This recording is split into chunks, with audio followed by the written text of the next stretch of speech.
byageze ubwo nge mbona ko kuba kuri iyi si bisa nk'igihano.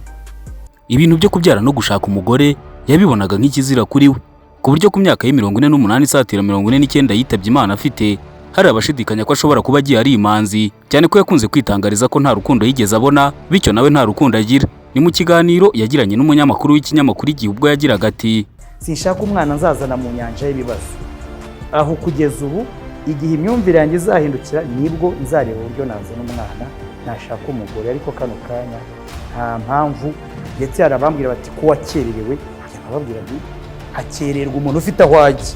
Nshobora kubwira nti ko mbona amasaha ageze ugomba kugira ubavu ntiwakererewe, mu by'ukuri uzavuga ko wakererewe, ariko nta gahunda yo kugira ubavu nta nubwo uba wakererewe. Uyu mugabo wamenyekanye cyane kubera ubwenge bwinshi yari afite ubwo yari akiri umunyeshuri muri kaminuza, yanamenyekanye nk'umukaratika w'akataraboneka kuba muzi cyane, kuko yari afite umukandara w'umukara uzwi nka ceinture noire muri uwo mukino, ndetse ukaba ufatwa nk'umukandara ukomeye muri uwo mukino njyarugamba. Mu biganiro bye Karasira yakunze kumvikana avuga ko jenoside yabaye mu Rwanda yamugizeho ingaruka zikomeye, avuga ko yiciwe n'impande zombi, kuko yavugaga ko yiciwe n'interahamwe zisha bo mu muryango we n'ingabo za APR z'ishyaka FPR Inkotanyi icyo gihe, nazo zikica ababyeyi be n'abavandimwe be babiri. Ibintu ngo byamuteraga kwanga igisirikare cy'u Rwanda RDF, kuko yagishinjaga kwica bo mu muryango we muri jenoside yakorewe abatutsi mu mwaka w'1994. Yakundaga gushimangira ko abahutu biciwe ababo mu bwicanyi bwo kwihorera badahabwa umwanya wo kuvuga no kunamira ababo, akabyita akarengane kagambiriwe gakorwa n'ishyaka riri ku butegetsi. Ibishobora kuba byaratumye atangira gukurikiranwa ibyaha bikomeye birimo no gupfobya jenoside yakorewe abatutsi, icyaha kitajya kihanganirwa mu mboni y'ubutabera bw'u Rwanda. Muri iyi nkuru tugiye kugaruka ku mateka yaranze ubuzima bwa Karasira Aimable Uzaramba, wamenyekanye cyane ku izina rya Professor Niga, akaba yaritabye Imana kuwa 7 Gicurasi 2026 ubwo igororero rya Nyarugenge yari afungiyemo ryari rimaze kumurekura ngo atahe kuko igihano yakatiwe n'urukiko cyari kirangiye. Ku musozo w'iyi nkuru turaza kurebera hamwe ibindi byamamare ndetse n'abantu bamenyekanye cyane bapfiriye muri gereza, turebere hamwe ibyagiye bivugwa ku ntandaro y'impfu zabo n'icyo zavugwagaho n'abatavuga rumwe n'ubutegetsi bw'u Rwanda batahwemaga gushyira leta mu majwi bayishinja uruhare mu rupfu rw'abo bagororwa bamenyekanye mu Rwanda bakaza kugwa muri gereza, ndetse tunagaruke ku kuba benshi muri ibyo byamamare baragiye bagira uruhare mu mpfu zabo, aho bamwe biyahuye bimanitse, abandi bikavugwa ko babaga banakoresheje ibiyobyabwenge cyangwa imiti irengeje urugero, ibintu bidakunze kuvugwaho rumwe. Mirere Nzayikorera niko nitwa, Iwacu Stories niho uri kunyumvira, kora subscribe tubone gutangira. Kurongora icyo njyangiraho ni nk'amasezerano y'ubuziraherezo, kandi bikaba ngombwa ko mwabyara. Kubyara kano kanya se numva akamaro kabyo kuri iki, bitewe n'uko nabaye. Karasira Aimable yavutse kuwa 24 Gicurasi 1977, avukira mu ntara y'Amajyepfo mu karere ka Huye mu murenge wa Rwaniro, akagari ka Mwendo mu mudugudu wa Rugerero, akaba ari imfura mu muryango w'abana 4, abahungu 3 n'umukobwa umwe. Ise umubyara yitwaga Karasira Karaveri, akaba yari umugoronome, naho nyina umubyara akaba yaritwaga Mukaruzamba Goreti. Karasira nubwo yavukiye mu Majyepfo, ababyeyi be baje kwimukira mu mujyi wa Kigali mu murenge wa Gitega mu karere ka Nyarugenge, akaba ari naho yakuriye. Amashuri abanza yayize kuri EPA, naho amashuri yisumbuye amwe yayize mu iseminari ntoya Ndera, aza gukomereza muri Lycée de Kigali, naho kaminuza yiga mu cyahoze ari kaminuza nkuru y'u Rwanda i Butare, aho yize ibijyanye n'ikoranabuhanga. Yize kandi icyiciro cya 3 cya kaminuza Masters mu bijyanye na Software Engineering muri Sweden. Yatangiye kumenyekana ubwo yigaga muri kaminuza y'u Rwanda i Butare mu Majyepfo y'u Rwanda mu ntangiriro za 2000 nk'umunyeshuri w'umuhanga mu ishami rya siyansi ya za mudasobwa. Karasira ntiyavugaga amagambo menshi. Karasira yari umuntu utaravugaga amagambo menshi, yakundaga kuba ukwa wenyine, ariko agasabana kandi agakundana cyane n'abakinnyi ba karate muri kaminuza, umukino yari afitemo umukandara w'umukara.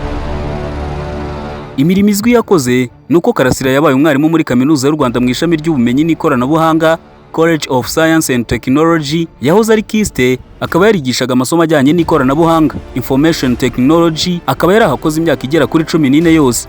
Kuwa 14 Kanama mu mwaka wa 2020 nibwo Karasira Aimable yirukanwe muri kaminuza y'u Rwanda ashinjwa imyitwarire itajyanye n'indangagaciro z'umwarimu. Gusa we yavuze ko byatewe n'ibitekerezo byatangaga ku muyoboro wa YouTube yari yarashinze akawita Ukuri Mbona. Uretse kwigisha muri kaminuza y'u Rwanda, Karasira yabaye umuhanzi w'injyana ya hip hop, akaba yarakoreshaga izina rya Professor Niga, akaba ari naryo abantu benshi bamuziho. Indirimbo ze benshi bamenye ni nk'iyitwa Cishwaha, Carte Rouge cyangwa iyitwa Turi ku Rugendo. Zikaba ari indirimbo zakuriye amatsiko ya benshi kubera amagambo yari azirimo. Mu mpera z'umwaka wa 2013 Karasira yafunguye umuyoboro wa YouTube awita Ukuri Mbona, akaba yarawutambutsagaho ibiganiro bitandukanye. Karasira Aimable yakunze kubazwa kenshi impamvu adashaka umugore ngo agire umuryango, ariko akavuga ko abona umugore atari ngombwa kuri we, ndetse atabona impamvu yamutera gushinga urugo. Abandi batumira abantu benjoyinga, ni inkuru ubukwe nzatumira ndi nawe nzabona urumva. So nta mpamvu yo kugendera kuri iyi aho hari ibyo nazakora cyane cyane noneho nanishuka gushuka abantu ngo mfite abantu nta bantu ngera, iyo ndwaye njyewe ndirwariza. Ese niki cyatumye atabwa muri yombi? Mu mpera z'ukwezi kwa Gicurasi mu mwaka wa 2021 Karasira Aimable yatawe muri yombi ashinjwa ibyaha birimo guhishingiro jenoside yakorewe abatutsi mu mwaka wa 1994, kutagaragaza inkomoko yemewe n'amategeko y'umutungo w'amafaranga bamusanganye arenga miliyoni 100, kuvuga amagambo yo kwangisha rubanda ubutegetsi buriho, guteza imvururu muri rubanda ndetse n'amacakubiri. Mu maburanisha ye yakunze kuvuga ko afite ibibazo byo mu mutwe, aho yasabaga ko atakurikiranwa, ndetse yakunze kugaragaza ko asanganywe indwara z'igihe kinini nk'indwara y'igisukari izwi nka diabete, yanafatiraga imiti ihoraho kugeza icyo gihe. Ubushinjacyaha bwari bwasabye ko Karasira yahamwa n'ibyaha byose bumurega, urukiko rukamukatira igifungo cy'imyaka 30. Karasira yasabye imbabazi abakomerekejwe n'amagambo yavugiye ku muyoboro we wa YouTube mu bihe bitandukanye, avuga ko nta mugambi yari afite wo kubiba amacakubiri mu Banyarwanda no guhakana jenoside yakorewe abatutsi. Ku bijyanye n'inkomoko y'amafaranga yafatanywe akanafatirwa, ubushinjacyaha bwagaragaje ko Karasira yaguye mu barwanya leta y'u Rwanda bari bashyigikiye ibyo yavugaga ku muyoboro we wa YouTube yari yarisukura imbona. Karasira we yavuze ko yari asanzwe atunze amafaranga menshi arimo imperekeza yahawe na Kaminuza y'u Rwanda, yabereye umukozi ndetse n'amafaranga yoherejwe n'abagira neza bamukundaga, kandi ngo nta cyari kuyamutwara kuko akiri ingaragu, bityo ko kuba yari afite amafaranga menshi byari bifite ishingiro.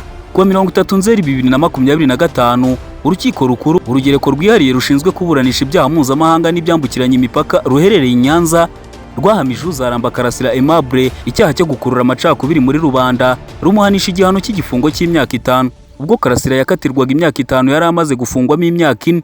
Kuwa 6 Gicurasi 2026 Karasira Aimable yararangije igihano cye cy'imyaka 5 yari yarakatiwe n'urukiko, ndetse ubuyobozi bw'igororero rya Nyarugenge bwari bwahamirije ikinyamakuru Igihe ko ari burekurwa agataha kuko igihano cye cyari cyarangiye.